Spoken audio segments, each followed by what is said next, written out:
Grand C, de la dualité à la synthèse. Petit 1. Grand C. Petit 1. Petit 1. Le temps de l'angoisse de Chronos, avec un K, de la dualité qui interdit l'être, l'angoisse, impuissance d'être du temps. L'autiste est la pathologie de la subjectivité, de même que la névrose est la pathologie, ça commence, de la famille bourgeoise, le surplus, de même que la dépression nerveuse est la pathologie de la société du salariat généralisé, entre parenthèses, chômage.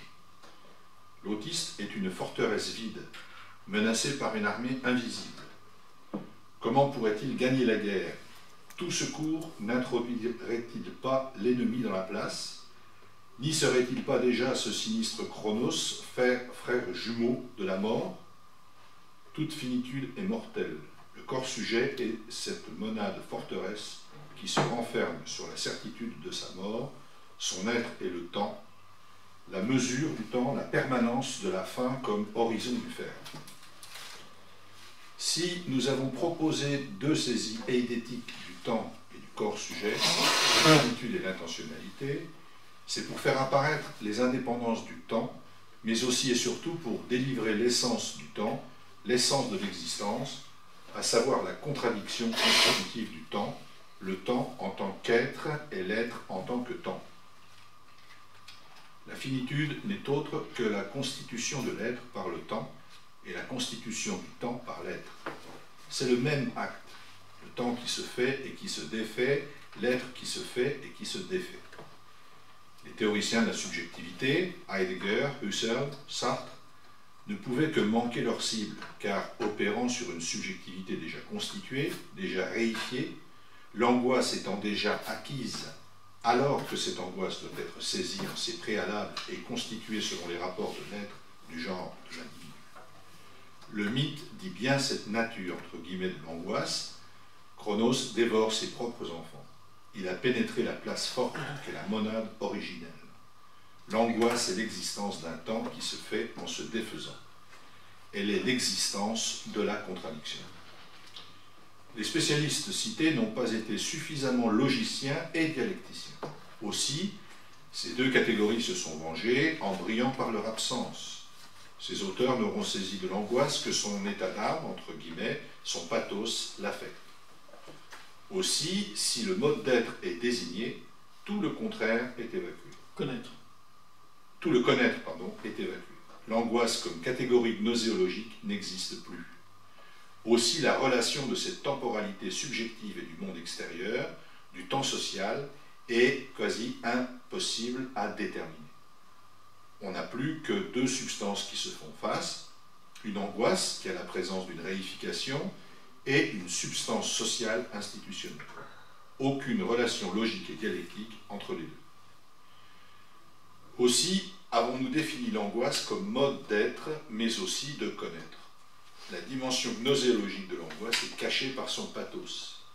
Il faut faire apparaître cette dimension pour constituer la subjectivité. Quelle logique et dialectique Chronos dévore?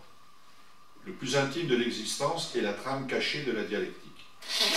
Alors, toute une odyssée, celle de la subjectivité. Chronos est le temps de la guerre des temps. L'enjeu n'est autre que la création du temps. L'angoisse est alors l'expérience de la juxtaposition de ces temporalités et même expérience de la constante remise en question d'un temps par un autre. Cet antagonisme est tel qu'alors finitude et intentionnalité tendent à une destruction réciproque, l'impossibilité pour le temps d'être. Sans arrêt, le temps se fait et se défait, se construit et se déconstruit. Et c'est l'être de l'ontologie temporelle, l'être du temps. L'angoisse est le mode de connaissance et de reconnaissance de cette impossible temporalité. Sartre a réduit cette détermination constituée par l'être, le genre, le sujet, au petit jeu de l'en-soi et du pour-soi de l'idéalisme subjectif, processus de néantisation. L'angoisse est bien au-delà de cette réduction. Elle est l'affirmation par la contradiction. J'esquisse tout un cogito pré-réflexif sur lequel nous reviendrons dans la logique. Il s'éprouve selon la négation réciproque de sa finitude par l'intentionnalité et de celle-ci par la finitude. Dès que la finitude apparaît, son contraire se manifeste. L'intentionnalité se situe alors comme refus de l'affirmation immédiate. Elle se fait en se défaisant. L'empêchement d'être porté dans la finitude elle-même et s'est glissé dans la monade, dans l'hermétique même. Pardon. Ce qui était exclu, chassé, réapparaît à l'intérieur du temps de l'immobile identité, comme le refoulé surgit à la conscience. L'impression d'être, finitude, apparaît de par la nécessité de devenir. Mais à cette angoisse correspond l'angoisse de l'intentionnalité qui vient de prendre le temps en charge. C'est qu'elle est devenir du devenir, temporalité qui court après elle-même, temps inachevé, du prématuré, entre parenthèses, d'un corps divisé et séparé de lui-même, corps inaccompli, devenir d'une finalité qui ne se connaît pas encore. Elle est un sens, la nécessité de devenir pour être sans finalité, entre parenthèses, écho du temps de l'être, celui du monde imperpétuel. Elle se sait comme devant y aller sans savoir où. Aussi, la monade, finitude, est-elle un auto-engendrement qui ne peut devenir autoproducteur, qui ne peut devenir autoproducteur. Si la finitude est cause de soi, réciprocité parfaite de la corporéité et de sa durée, elle ne peut se faire opérationnelle, essence du corps sujet, principe d'une autre causalité, car le devenir lui manque. D'une angoisse à l'autre, engendrement réciproque de la finitude et de l'intentionnalité. La subjectivité est la double impuissance du temps à être. Son être est un double manque. Mais ainsi se constitue le temps de la genèse, le commencement de l'existence. Cet engendrement réciproque est anéantissement réciproque. Chaque terme ne constitue pas la négation de l'autre. La subjectivité apparaît bien comme être pour la mort, entre guillemets. Mais ce n'est là qu'un moment dialectique que Heidegger a substantialisé, réifié comme essence de la subjectivité. Cet être pour la mort est aussi naissance du sujet, encadrement réciproque, engendrement réciproque. Le temps se défait pour faire le temps. Le temps de l'être se défait pour faire le temps du genre, et celui-ci se défait pour faire le temps subjectif. La subjectivité est l'angoisse d'une finitude qui n'existe qu'à condition de mourir. C'est l'essence même du temps. Ni mystère, ni miracle de la Genèse, mais jeu dialectique. De la négation naît l'affirmation. Si Chronos dévore ses propres enfants, c'est pour être, entre parenthèses, le temps. C'est le principe de toute genèse de la naissance. Le spermatozoïde qui féconde l'ovule meurt à lui-même. Les autres meurent d'eux-mêmes. L'un n'est une finitude que le temps de créer une autre finitude. Les autres sont la preuve qu'une finitude est aussi la mort, si le grain meurt, entre guillemets. Quelle heure se fait-il? 5h moins le quart.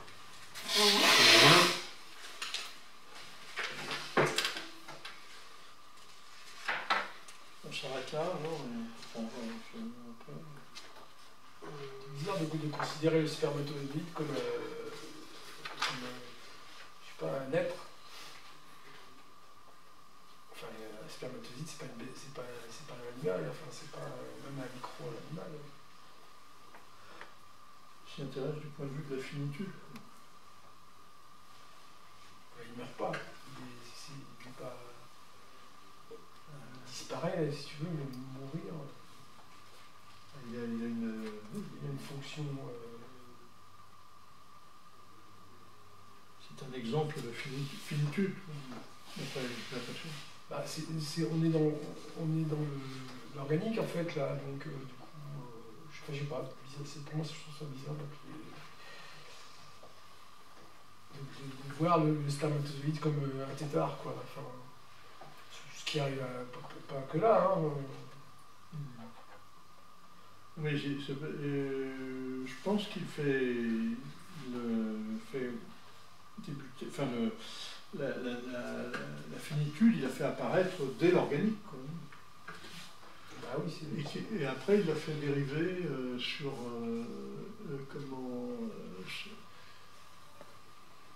au niveau de la subjectivité. Mais il a décrit déjà au niveau organique, comme un instant, dit une vie comme instant. L'instant d'une vie, la vie du spermatozoïde, la vie d'un animal. Déjà, pour lui, c'est une notion,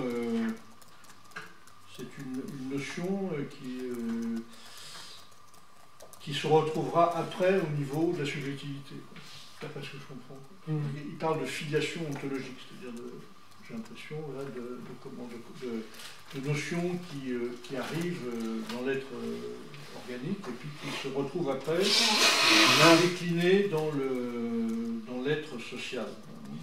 Mais alors du coup, la subjectivité et la double impuissance du temps à être, il y aurait un côté, la finitude, je dirais presque d'une angoisse à l'autre, l'engendrement réciproque de la finitude et de l'intentionnalité. Il y aurait un infini temporel qui... Je pense qu'il parle là, plusieurs fois dans ce passage, il parle de l'angoisse comme mode de connaissance. Pas seulement comme mode d'être, comme chez Heidegger ou Husserl et ça. L'angoisse de la finitude. Mais également comme un mode de connaissance. C'est-à-dire que pour explorer, d'après ce que je comprends, l'environnement, donc l'homme se sert finalement de l'angoisse comme un mode de connaissance. Il le fait, alors peut-être il le fait donc par rapport à la finitude, quoi. Donc la connaissance de sa propre finitude est un mode de connaissance finalement pour tenter de la dépasser, de survivre, etc. Quoi. Et donc il fait référence aussi à une espèce de jeu entre le temps de la finitude et le temps de l'intentionnalité.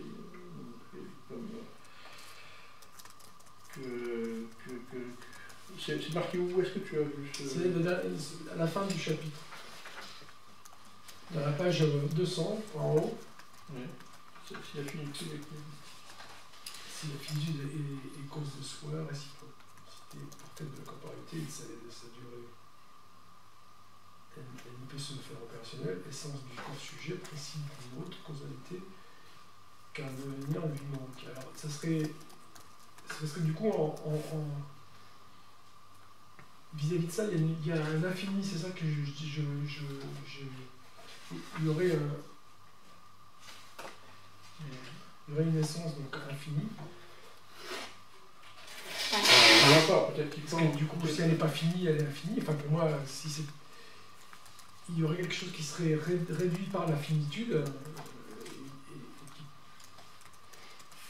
D'un autre côté, il y a deux temporalités. S'il évoque deux temporalités, une de la finitude et l'autre de l'intentionnalité, on voit bien que tu n'es pas tout le temps dans la pensée de la finitude, de ta mort, etc. Donc, il y a des moments où tu es submergé par le temps de l'intentionnalité. Finalement, quand tu fais quelque chose, tu oublies que tu vas mourir. Et peut-être réciproquement l'infini. Oui, alors je sais pas, je pense que c'est un peu ça dont il parle. Une perspective.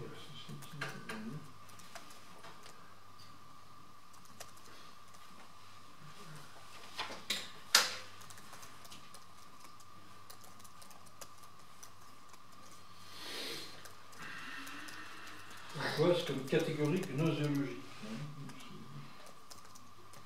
Sinon, il dit que c'en est pas une. Chez Heidegger, c'en est pas une.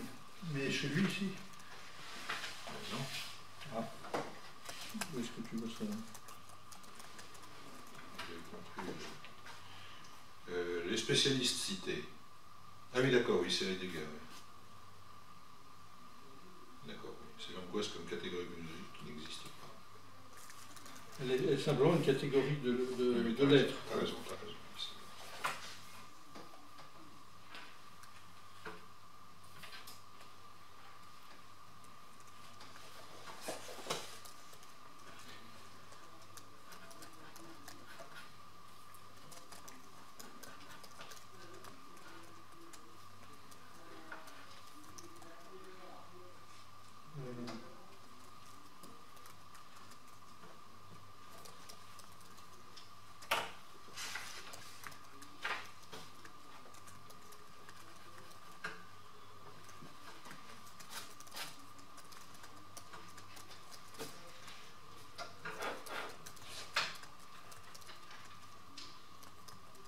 Ouais, c'est ça un peu, je crois que il montre un antagonisme entre les deux, Et il cherche à s'en tant de la finitude, tant de l'intentionnalité. D'après ce qu'il dit.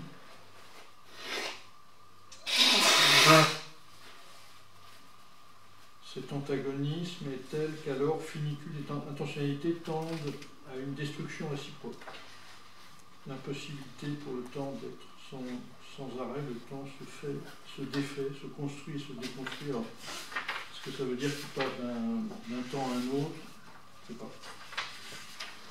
C'est un peu la position de Bergson, ça. C'est-à-dire des temps avec des noyaux de présent, mais entre eux, avec des temps intermédiaires.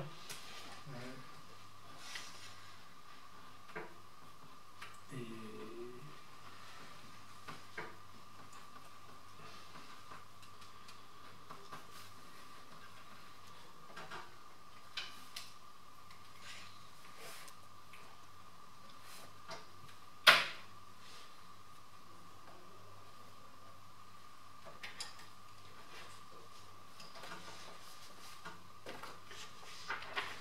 l'être du temps.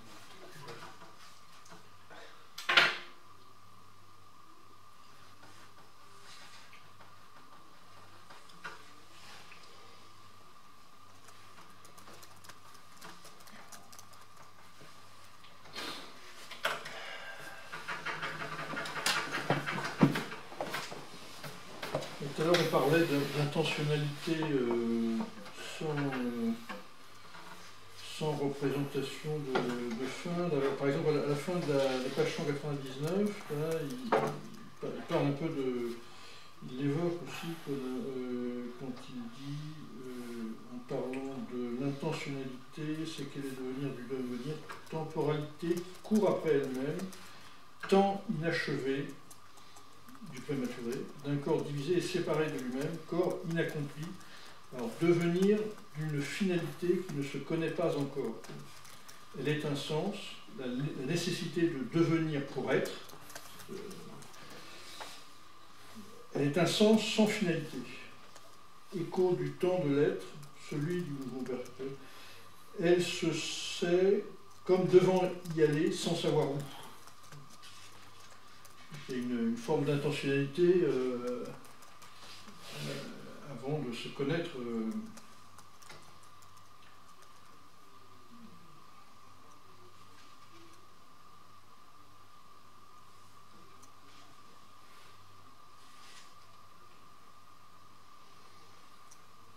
Par contre, Chronos, je ne vois pas trop où c'est.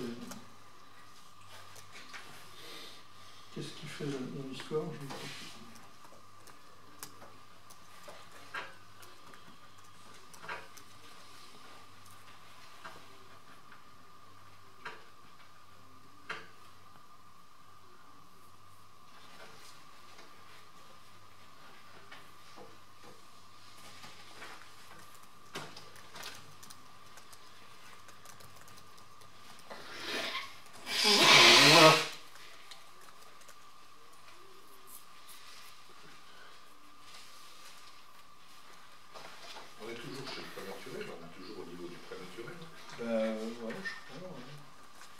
Ah non, pensée de la dualité de la synthèse. Ah si, si. Grand B, le Big Bang du prématuré. Grand 2. Le Big Bang en toujours grand 2, théoriquement. C'est réunification, là, cette fois, non, plus ou moins, non. Enfin, une réunification tant univoque, avec l'être, je sais pas, j'essaie de comprendre ça. Réunification de quoi Du coup, d'un temps fini avec une intentionnalité pour le sujet. Chaque sujet constitue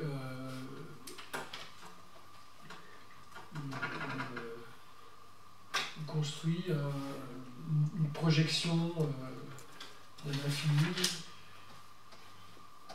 une intentionnalité. C'est plutôt d'un fini, enfin, c'est le fini.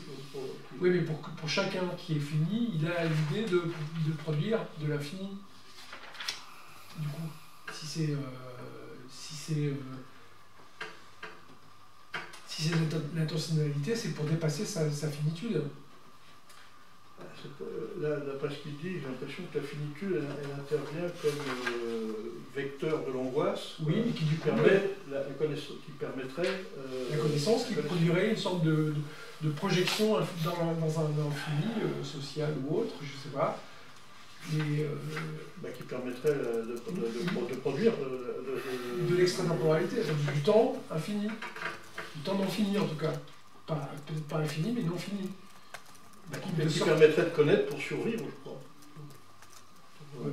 Pas de se survivre, mais éventuellement que le clan survive, que la race survive, je ne sais quoi. En tout cas, c'est la conscience de sa finitude qui permet de projeter de la négantropie, on va dire. Oui, ça. De construire plutôt que de construire quelque chose qui survive à la limitation de...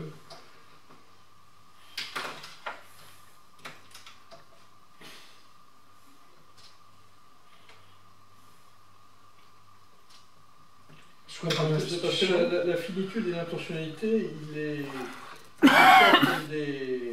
comme des choses, des essences, quoi, finalement. Quoi.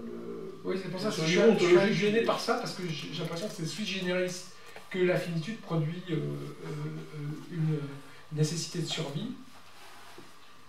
J'ai l'impression qu'il explique comment, avec les données à disposition, le sujet, en gros, bricole pour constituer pour transformer le monde, quoi, finalement. Il va utiliser l'angoisse pour pouvoir accéder à la praxis, enfin transformer le monde, accéder à la praxis. Sinon, quel intérêt ça aurait? C'est uniquement tourné vers ça. C'est-à-dire pour sortir de la finitude. Pour survivre. Et donc, la finitude, apparemment, il dit même que c'est un montage, à un moment donné, la page d'avant. Il dit que c'est un montage. Pour le sujet, du coup, parce que chaque sujet qui a conscience de sa propre finitude peut construire comment dire, ne serait-ce que pour sa famille, une pérennité, même si c'est pas... De toute façon, c'est positif dans son sens. Donc la finitude est motrice pour, via l'angoisse, pour connaître pour connaître le monde, pour survivre.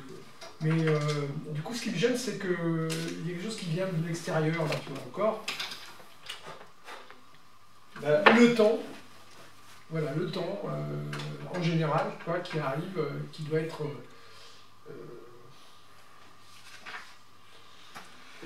je ne sais pas s'il vient de l'extérieur, non, parce qu'il regarde, il dit par exemple, si la finitude est cause de soi. La finitude est cause de soi, elle ne vient pas de l'extérieur. Elle est parce qu'elle est. Moi, c'est l'organique, on va dire. C'est organique. Processus, voilà, si possibilité parfaite de la corporité de cette ouvrier. Elle ne peut se faire opérationnelle. Mais il lui manque apparemment, on dit, le temps du devenir, c'est-à-dire le temps d'intentionnalité. Alors, moi, je vois quelques pistes, mais je n'ai pas de vision unifiée du truc. Notamment Chronos, je ne vois pas ce qu'il vient faire là-dedans. C'est le temps, Chronos. Oui, je sais bien, mais qu'est-ce qu'il mange? C'est des enfants, mais qu'est-ce que ça veut c'est la dire, les métaphore, enfants? qu'est-ce que ça dit? C'est quoi cette métaphore? Pourquoi Chronos mange ses enfants, en fait, vous savez? Mythologie. Oui, c'est quoi dans la mythologie, Chronos qui mange les enfants? Je sais plus que savoir.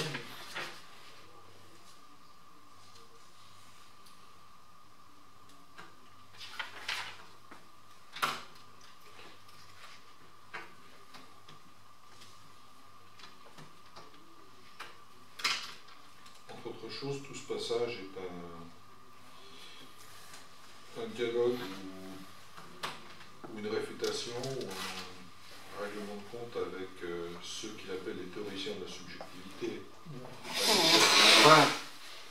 D'ailleurs, cette formule, moi, elle m'interroge parce que les théoriciens de la subjectivité, Heidegger et Searle, en fait, c'est tout simplement les théoriciens de la phénoménologie husserlienne, c'est suite. Mais ce n'est pas les théoriciens de la subjectivité. C'est une catégorie de philosophes qui partent d'une réflexion sur ce qu'est sur ce qu'emporte la subjectivité du point de vue du sens. Ce que la subjectivité contient et peut révéler sur le sens et singulièrement sur la question de l'être. Je pense à Husserl et Heidegger. Donc,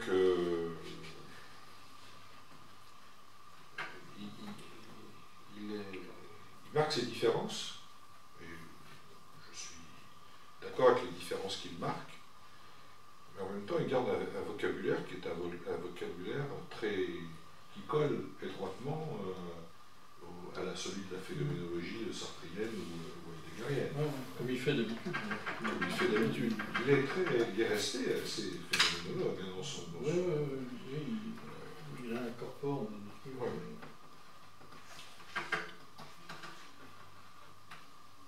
Il faudrait étudier ce texte-là du point de vue des démarcations qu'il introduit, de ce qu'elle porte en elle, et éventuellement de ce qu'elle révèle de limite. Parce que à rester dans cette perspective eidétique,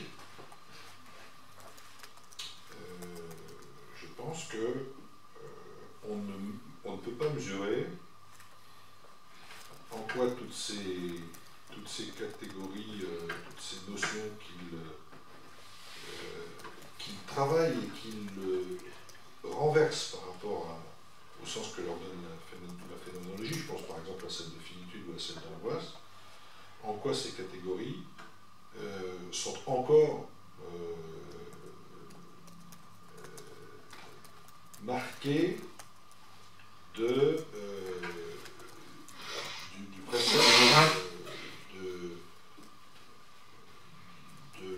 de l'existence d'une monade initiale. Oui, certes, monade initiale, mais l'angoisse, c'est pas du tout ce qu'Heidegger ou Sartre en ont dit. L'angoisse a une vertu cognitive. Donc, certes, on est encore dans la monade, comme le plaisir, comme le sentiment, et que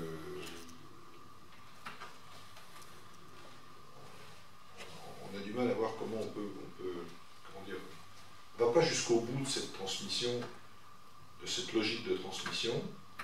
On ne peut même pas y accéder, puisque ça reste, c'est quand même quelque part une prémisse au sociétal, alors que moi je pense que c'est le contraire.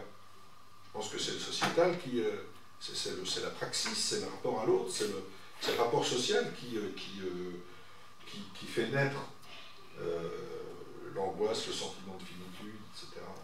D'ailleurs, il y a une histoire des sentiments, il y a une histoire des passions. C'est-à-dire que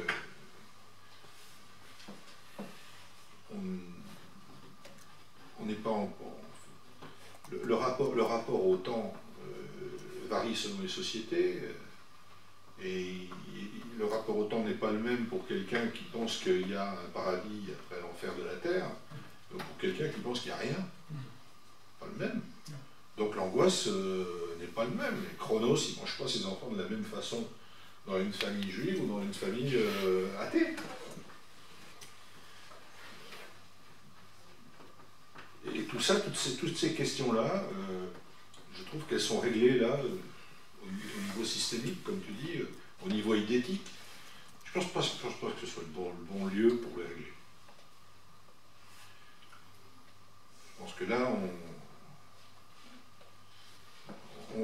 quelque part, on ne sort pas d'une ontologie comment dire, une ontologie fondée sur le questionnement d'un sujet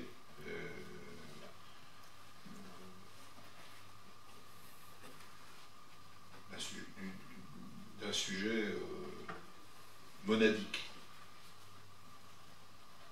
On reste dans une perspective égotique. Il sort pas tellement. Enfin, il sort, bien sûr, il se démarque justement par les critiques qu'il fait de l'approche heidegger-husserlienne-sartrienne, je suis d'accord. Mais je ne pense pas qu'il va au bout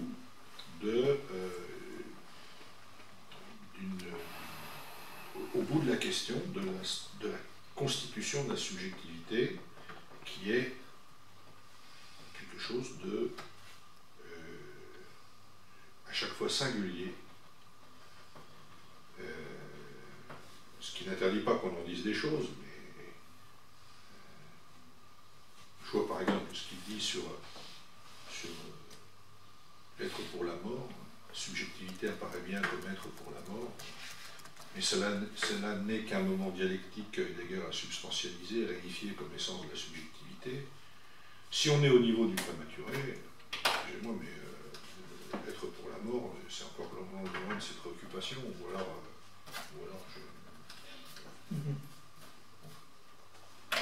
Autant je comprends qu'Heidegger me parle de l'être pour la mort, parce qu'il s'adresse à des adultes structurés, construits, et il leur dit voilà, vous n'êtes pas rendu compte d'un truc, c'est que vous êtes là parce que vous êtes être pour la mort. D'accord? Dire que déjà chez le prématuré, cette question d'être pour la mort est celle qui structure la subjectivité finalement, en tout cas comme un moment de la subjectivité, ça me semble. Je suis d'accord avec toi. Oui. Il y a une espèce d'unité comme ça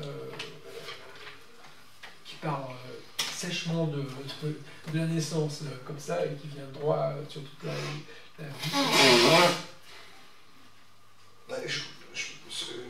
Ce qui pose question pour moi, c'est l'approche éthique, c'est la tentative de construire une monade qui serait à l'instant T de l'émergence de la subjectivité, et en même temps qui contiendrait la subjectivité déjà là, prête à se développer. Voilà, c'est ça. Oui. Là, il y a quelque chose comme ça, dans le d'accord, ou alors j'ai pas bien compris. Non, j'ai l'impression. S'il y a ça, je pense que c'est pas une question, ça, c'est un mythe, voire une mystification. Oui. Et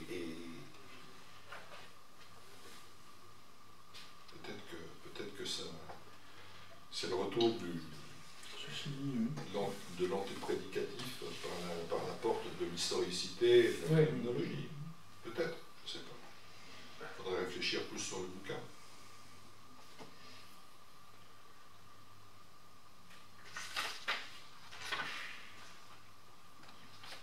Quand j'ai rencontré Kluska, quand je serai mort, Ouais, qu'est-ce que j'en ai des questions à me poser tout ça, parce que... tu prends des notes parce que je sais pas si tu vas t'en souvenir.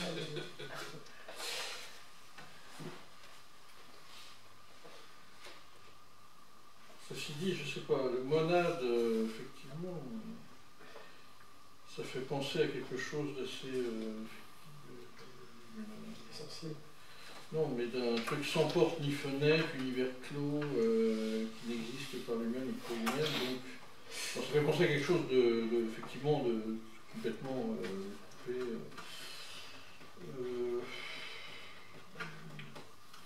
Néanmoins, il montre aussi que il emploie pas mal de fois le mot montage, c'est-à-dire que effectivement c'est cette monade est peut-être comme ça, mais aussi elle est le résultat peut-être de montage, ne serait-ce que le temps, comme puisqu'il dit que le temps est un montage, etc. Donc c'est peut-être pas, je pense, un lieu totalement clos, quoi. Hein, donc, d'ailleurs, il le dit après, mais ce n'est pas une tautologie formelle, A et A. Donc, je pense pas que ça soit, si tu veux, quelque chose d'absolument, un truc autistique, quoi. Donc, je pense que c'est plus...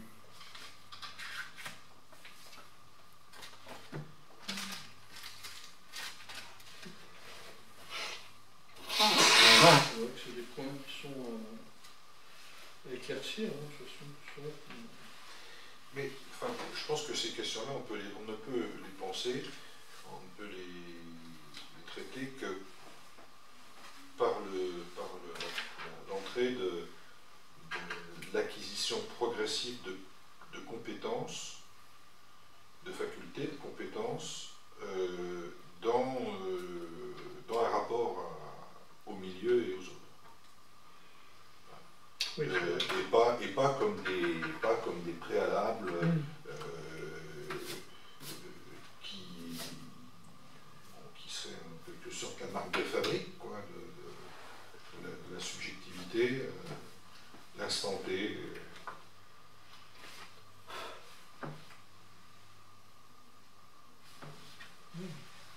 Il peut y avoir, sans que ce soit une marque absolue fabrique, il peut y avoir une structure d'accueil, si tu veux, qui soit propre à l'homme. Structure. Ah. Structure génétique, on va dire. Structure d'accueil, parce que ce corps sujet dont il parle, il faut bien qu'à un moment donné, il puisse apparaître, si tu veux. Il n'apparaît pas chez l'animal, donc il apparaît chez l'homme. Donc il faut bien que, même chez l'animal social, tu n'as pas ça. Quoi. Donc il y a peut-être quelque chose comme de l'ordre chez les animaux, l'angoisse de la mort, de la feinte pour sauver la descendance, par exemple. Ça fait partie comment dire. D'ailleurs, sur cette angoisse, il y a un truc qui, moi, m'interroge, c'est que sous ce même mot, on met l'angoisse, la peur, qui peut être directement liée aux besoins de survie, la peur de ne pas manger dans 1 heure parce qu'on crève de faim et qu'on sait que, on ne sait pas, mais on sent qu'il faut manger, on a l'intuition qu'il faut manger, il y a un appel à la nourriture, on a peur. Mais on n'est pas pour autant conscient d'être l'être pour la mort à ce moment-là. L'être pour la mort, c'est celui qui sait qu'on mourra. On dit qu'on est les seuls à savoir qu'on mourra.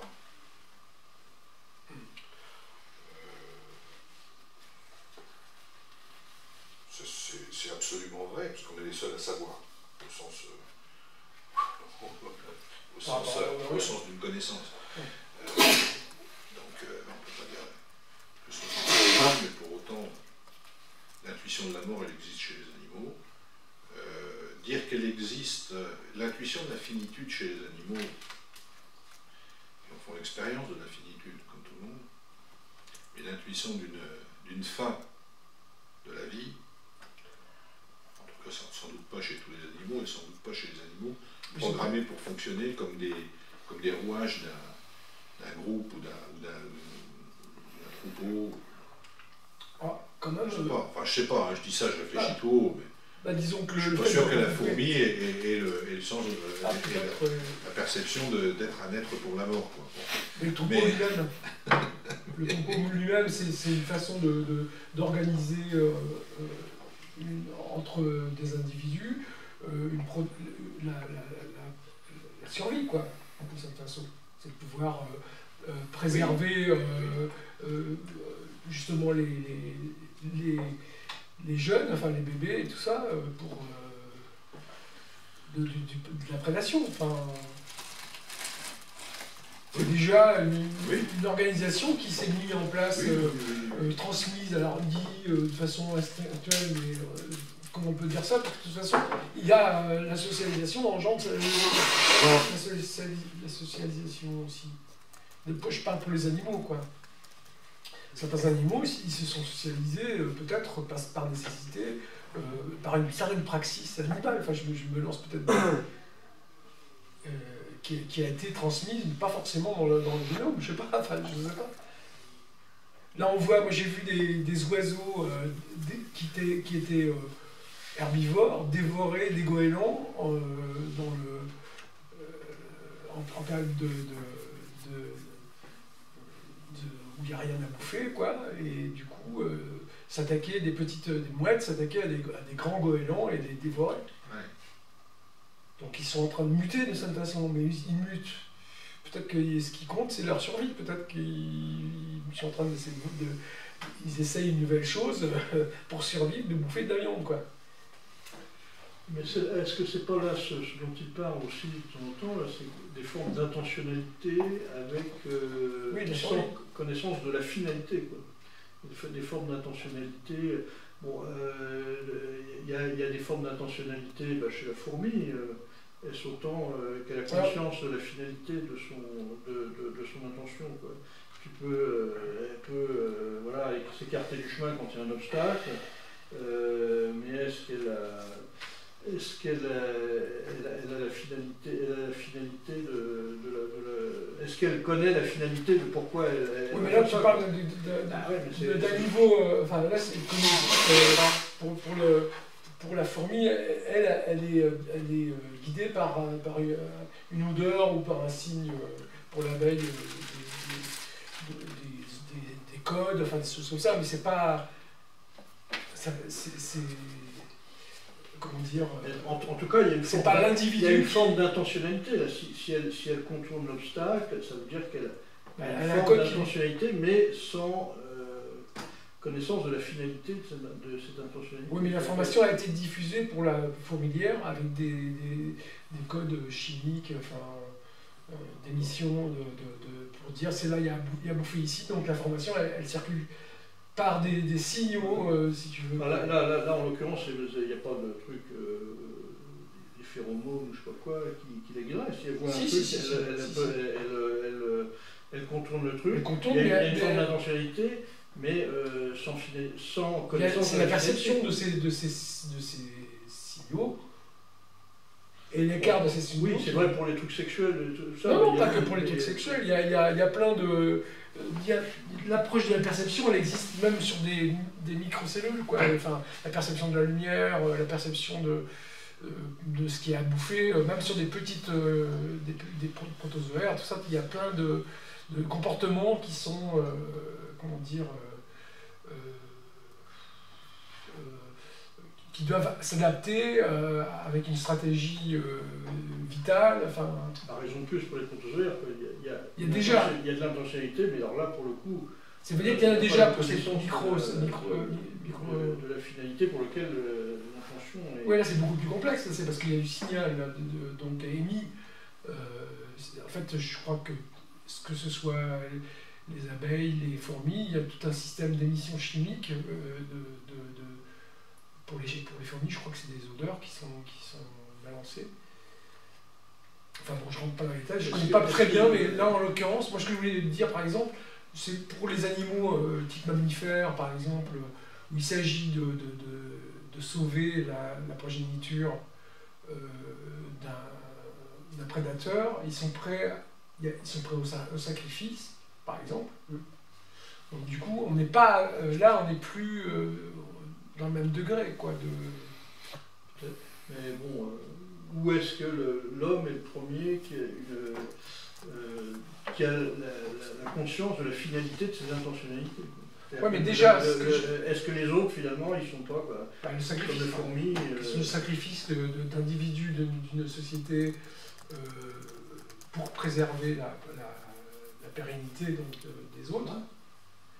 Il y a l'intentionnalité, mais est-ce que... Ah ben oui, il y a plus que l'intentionnalité, parce que... conscience... Ah ben quand même. Mais t'en sais rien. On n'en sait rien, en tout cas, chez On le protozoaire, il n'y en a pas.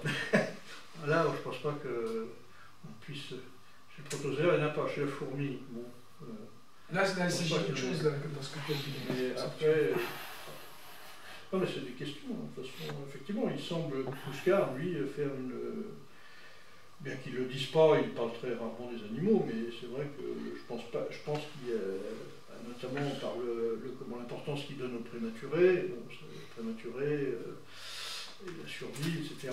C'est des trucs qui se trouvent chez les hommes. Donc, sans doute qu'ils voient, si tu veux, dans une coupure. Oui, mais alors du coup, elle devient... moi, c'est ce qui... Effectivement, c'est ce qu'on voit. Moi aussi, je la vois comme une espèce de d'idéalisme, cette coupure. Effectivement, il dit que le prématuré, c'est le Big Bang, correspondant au Big Bang. Voilà, tu vois. Mais, bon... Mais toi, en fait, tu veux la trouver, l'intentionnalité spécifique de l'humanité, quoi. Ouais. Ça, toi, tu veux à tout prix trouver une rupture. Et en fait, il n'y a peut-être pas simplement de rupture, quoi. C'est peut-être ça le stade religieux, justement. Ouais. Le stade religieux dans la science, c'est quand tu veux trouver un truc et que tu refuses de voir ce qui se déploie sous tes yeux, en fait. La critique de l'idéologie en science, c'est ça qu'elle doit faire, quoi. C'est qu'elle doit interroger les catégories que tu penses.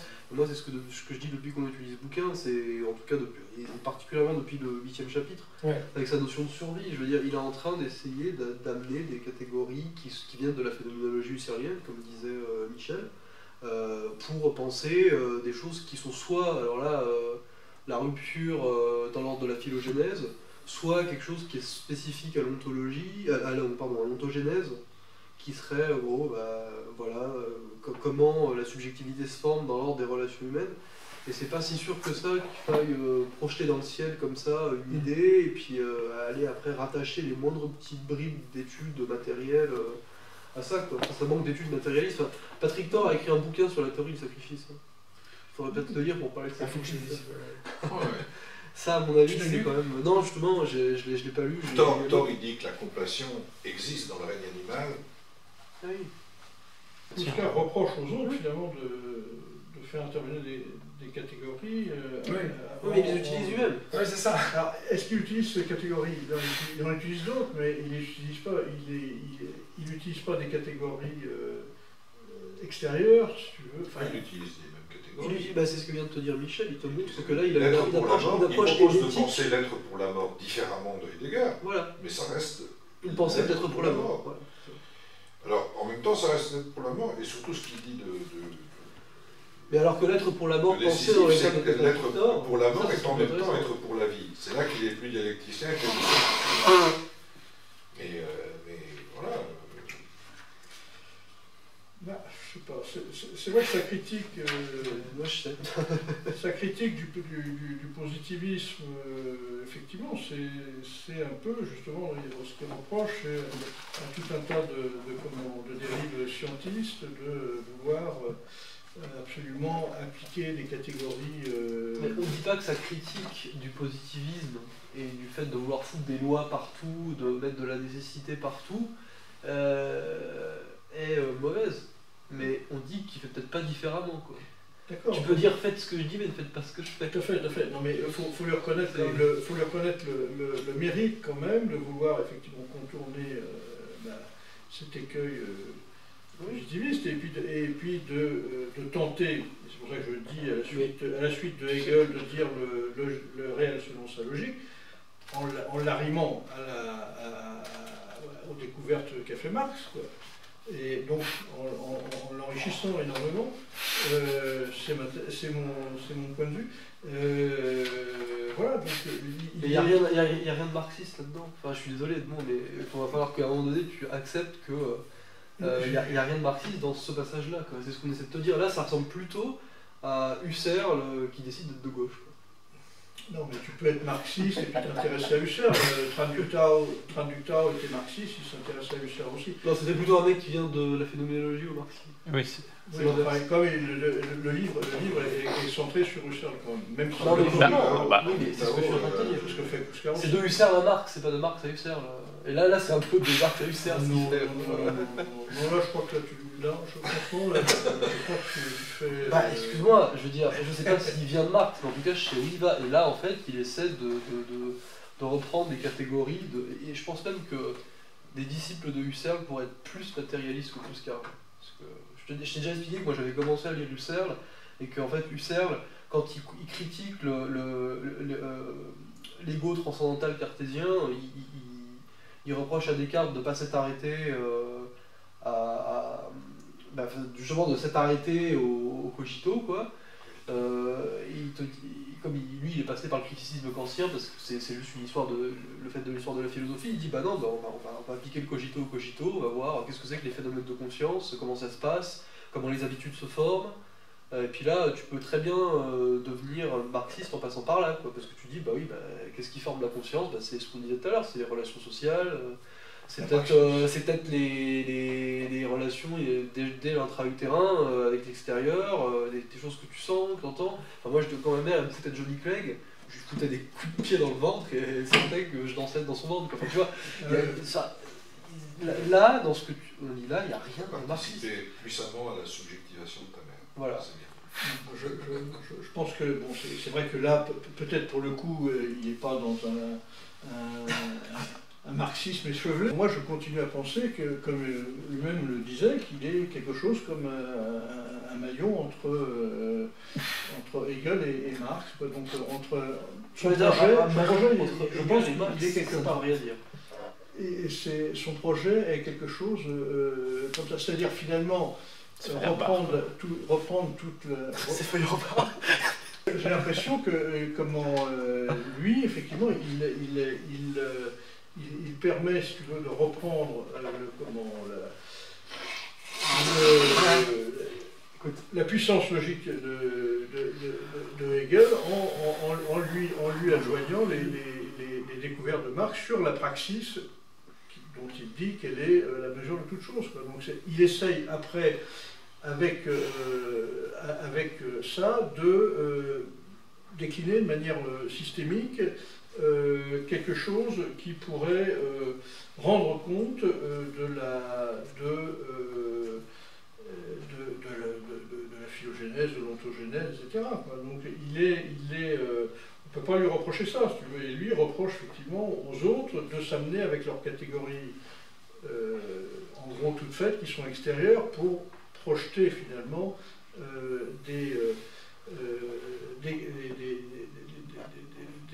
choses qui sont postérieures, ultérieures à la genèse du procès de production voilà, à l'évolution humaine. Quoi. Voilà, Mais l'analyse du procès de production, c'est pas... Enfin, faut regarder ce qui se passe, quoi.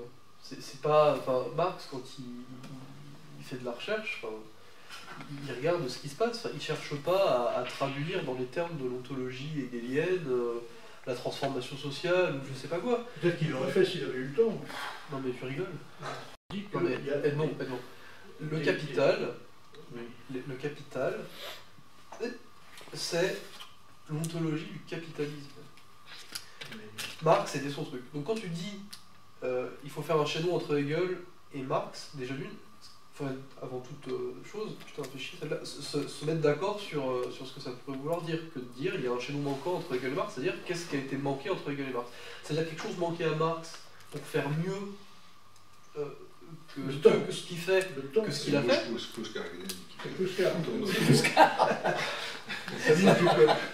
C'est Paganini qui a envoyé des gens. Il a en mission. C'est ça, c'est un espion. Non mais est-ce que ça veut dire que il a manqué, oui, de temps. Il a manqué entre Hegel et Marx quelque chose pour que Marx fasse mieux le capital, ou fasse mieux son travail de critique de la société capitaliste? Ou est-ce que ça veut dire qu'en fait, s'il avait eu Kluskar ou quelqu'un entre lui, s'il y avait quelque chose, aujourd'hui on pouvait insérer quelque chose entre Hegel et Marx, ça voudrait dire qu'on pourrait faire quelque chose qui ressemblerait à ce que Marx aurait fait si Kluskar avait existé, c'est-à-dire que Marx aurait en gros fait autre chose que ce qu'il a fait. S'il y avait quelque chose, si Marx avait aurait existé, fait par exemple, il je sais aurait pas, un vécu projet jusqu'à d'autologie 255 transhistorique, bah oui, une nouvelle logique, en gros, c'est-à-dire finalement quelque chose qui intègre, je ne sais quoi, l'analyse du XXe siècle en termes de rapport de production et de consommation, les analyses, enfin les connaissances sur l'évolutionnisme et la paléontologie pour pouvoir être un petit peu plus éclairé sur la question. Est-ce que tu penses que Marx aurait écrit le Capital différemment s'il avait su comment fonctionnait, par exemple, je sais pas, moi, l'évolutionnisme, la paléontologie ou ces choses-là? Non. Celui qui aurait peut-être éventuellement été intéressé, c'est Engels, parce que c'est à lui qu'il a laissé les problématiques de la biologie, etc. Non mais de toute façon, Mais, on l'avait dit aussi un peu au début, à mon avis, dans ce bouquin-là, il y a un niveau social qu'on pourrait illustrer par le fait que la lutte des classes est la mesure de toute chose, quoi, hein, par exemple, et tu as un niveau ontologique. Bon, le niveau ontologique, ça serait la praxis, c'est la mesure de toute chose. Moi, il me semble que Marx a traité effectivement tout le niveau social. Peut-être n'a-t-il pas eu le temps de traiter le niveau ontologique. En tout cas, je ne sais pas s'il l'aurait fait ou pas fait. En tout cas, ce que Kluskar fait, lui, c'est qu'il traite le niveau ontologique. Voilà. Donc, et en ça, je pense qu'il est, en quelque sorte, le niveau ontologique est la première chose, donc le niveau ontologique c'est la deuxième, et la première c'était quoi exactement? C'était le niveau social. Le niveau social, mais Kluskar le traite également. Je pense que ces 5 ou 6 premiers bouquins sont consacrés à ça. Donc il le traite, mais là, donc, il clôture son truc en traitant le niveau ontologique qu'il avait déjà quand même abordé dans le Lettres et le Code. Voilà, donc maintenant que Marx bon, alors les raisons pour lesquelles, mais moi bon, vous allez rigoler encore, mais je pense que la thèse 2 de Feuerbach est-elle purement ontologique, quoi. Je pense que là, on touche à l'ontologie. Et j'ai l'impression que, pas Marx, mais les marxistes quand même, et Marx disait qu'il n'était pas marxiste. non, c'est autre chose.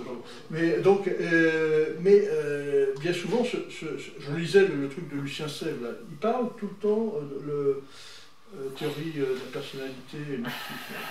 Il parle tout le temps de cette thèse 6. La thèse 6, c'est effectivement qu'il est l'ensemble que l'homme est l'ensemble des rapports sociaux. Tout à fait d'accord, Kluskar applaudirait de moi. Mais n'empêche que il n'est pas jamais fait question qu'est-ce que les rapports sociaux sinon un ensemble de praxis. Donc si tu creuses le truc, tu vas au bout d'un moment trouver quelque chose d'ontologique. Donc ça. Pas forcément. Alors il se peut qu'il arrive, mais c'est pas logiquement impliqué. Les rapports sociaux sont praxis, quelque chose. On n'a pas dit ça, mais l'ontologie là-dedans. Non mais déjà je pense qu'il y a un problème. Sur les termes, quoi. Non, mais les rapports sociaux. Puis Lucien Sèvres. Non, mais les rapports sociaux en praxis, je conçois que c'est lié. Mais c'est plutôt l'inverse, c'est plutôt de dire qu'on pouvait étudier la praxis avant Marx. D'ailleurs, les matérialistes le faisaient. Mais par contre, Marx te dit, bah oui, mais on ne peut pas étudier les rapports sociaux, on ne peut pas étudier la praxis d'une société sans étudier les rapports sociaux. Donc c'est plutôt de dire qu'en fait, les rapports. Non, c'est plutôt de dire que la praxis est déterminée par les rapports sociaux. Mais quand tu dis Qu'est-ce que c'est que les rapports sociaux sans praxis? J'ai envie de te dire, pour moi, c'est une question. Enfin, je veux dire. C'est même pas la question. Enfin, c'est-à-dire que la praxis, si par praxis, tu envisages la façon dont tu. Les rapports sociaux sur la praxis, c'est une vision totalement catégorisée et figée de la société où Voilà. tu découpes les. C'est la mystification absolue, voilà, c'est tout. D'une certaine façon, les nazis parlaient d'une certaine praxis. Tu conçois par exemple que, je sais pas, au Moyen-Âge, tu avais des artisans qui alliaient le travail manuel et intellectuel, que, je sais pas, dans l'esclavage, tu avais des gens qui bossaient sous le coup des fouets, et puis tu avais des enjeux très symboliques, du point de vue de l'aristocratie de l'époque. Tu conçois que je sais pas moi, les patrons au 19e siècle dans les filatures et tout, c'est les patrons de l'époque, quoi. On n'est pas encore au capitalisme ultra financiarisé d'aujourd'hui, même s'il y a déjà beaucoup de finances, mais je veux dire, le capitalisme vient d'investir la sphère du travail, donc du coup il y a de l'exploitation, etc. Tu conçois qu'aujourd'hui, par exemple en 2018, le travail et les rapports justement d'exploitation, par exemple, sont plus les mêmes, ont changé, que le patron lui-même se retrouve en fait un valet de processus complètement irrationnels et impersonnels. À partir de là, si les mots intentionnalité, finitude, même la notion de temps en fait, sont des choses que tu veux étudier. Angoisse. Je veux dire, le simple fait de parler de l'angoisse, non mais t'imagines la dépression au Moyen-Âge, la comparer avec la dépression aujourd'hui d'un cadre du tertiaire comme moi, enfin, je veux dire, rien que de songer à ça, et ben réapplique la thèse de Sèvres. La licence de l'homme, c'est l'ensemble des rapports sociaux. Ces rapports sociaux, ils sont historiques. C'est-à-dire qu'il n'y a même pas moyen de penser quelque chose qui soit transhistorique. La seule manière de penser... c'est toi qui me dis ça. Ah non, je n'ai pas jamais dit ça. Si, parce que si. Clouscard dit exactement la même chose. Il dit la même chose que... Il va pas jusqu'au bout. Il va pas jusqu'au bout. Ou alors voilà, peut-être qu'en fait on peut sauver Clouscard philosophe en disant ça, en disant qu'en fait il soulève des questions, mais quand il va pas jusqu'au bout, il s'autorise pas à se nier lui-même. Et de se rendre compte qu'en fait, peut-être comme Lukács, il dirait, non, en fait, vous pouvez pas, tu vois. Parce que là, c'est... Ça, vous savez, vous pouvez le dire, un sacré paquet de penseurs marxistes. Non mais c'est pas, moi je cherche pas à... Non mais je veux dire... Je sais pas à quel endroit il s'est arrêté. Moi je balance pas, hein, je veux dire, j'essaie de comprendre. Moi je pense que... Il y a... D'ailleurs, les débats à l'intérieur du marxisme portent souvent sous cette question de est-ce que tu vas jusqu'au bout ou pas? Est-ce que tu es vraiment marxiste ou pas? Est-ce que tu es matérialiste ou pas? C'est une question récurrente. Mais pour revenir à la formule que tu as lue tout à l'heure, moi je pense qu'il n'y a pas de comment dire, comment il dit, de trait d'union, pas de trait d'union. Maillon chaînon manquant. Il n'y a pas de chaînon manquant entre Marx et Hegel. Il y a Marx qui a repris un certain nombre de concepts en les transformant. Chez Hegel, il a aussi emprunté beaucoup chez les économistes anglais, il a emprunté beaucoup chez les matérialistes français du XVIIIe. Il n'est pas que Hegel, il n'est pas que post-hegelien, Marx. Bon, et pour moi, la nécessité d'inventer un chaînon manquant entre les deux n'existe pas. Je crois qu'il faut tenter de saisir le travail de Marx dans son originalité, sa spécificité, avec aussi les limites inhérentes à une œuvre humaine. Il n'a pas traité de tout. Voilà. Il avait sans doute une idée sur des choses qu'il n'a pas écrites. Mais la question de fond qui se pose, c'est pas celle d'un chaînon manquant, c'est celle de trouver le cadre théorique qui permette de rendre compte de questions qui sont des questions d'ontogénèse, de phylogénèse, et de la place que prennent les rapports sociaux dans la production de l'homme, finalement. Alors avec une approche qui va être une approche historique, une approche qui va être une approche ontogénétique, où là on va s'intéresser à la production l'être humain, du sujet.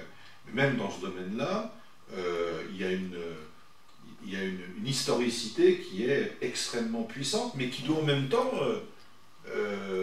tenir compte du fait qu'il y a un patrimoine génétique, hein, qui d'ailleurs évolue lui aussi, l'histoire de la génétique humaine, comme il y a eu tout ça, ça évolue. Hein. Et donc, le travail qui est à faire, c'est, à mon avis, celui-là. Et c'est pour ça que moi je pose la question, qu'est-ce qu'on entend par ontologie? Parce que si effectivement l'ontologie, ça consiste à prendre en compte toutes les critiques de l'ontologie qui sont venues,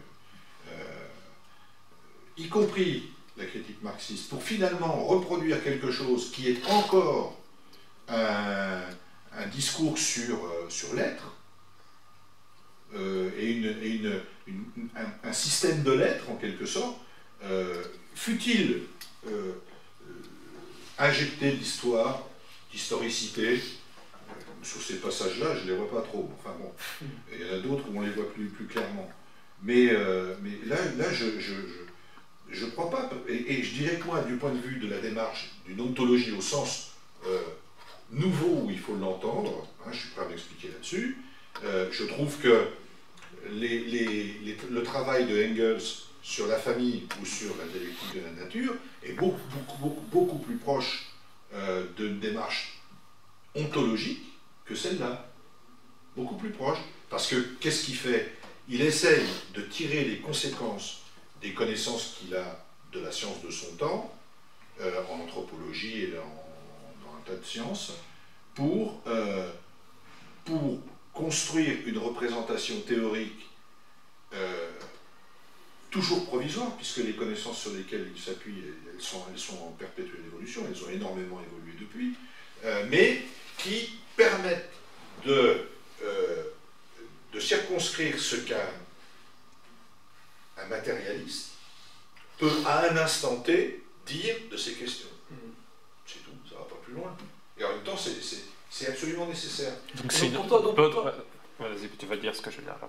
Donc pour toi, non, je suis pas sûr. Non, ouais. Pour toi, donc, du coup, le sens enfin, si ontologie doit encore y avoir aujourd'hui, en fait, ce que tu dis toi, c'est une inscription, on va dire, dans l'ordre des catégories et de leurs liens entre eux, qui rend possible de faire de la science de façon matérialiste. En gros, en fait, c'est un support formel pour pouvoir pratiquer de la science sans justement être limité par la métaphysique, par la religion, par l'idéologie, etc. Je dirais que pour moi, ça peut le devenir. Ouais. Ça peut avoir ça pour fonction, oui. Ouais. Mais... Par exemple, de produire éventuellement, et de produire, ou en tout cas, pas forcément de produire, d'ailleurs justement d'accepter que puisse émerger en son sein une conception mathématique ou autre qui puisse rendre par exemple pensable le fait qu'il y ait deux modèles de la lumière, et du coup de rendre compte finalement de ce qui se fait dans la science.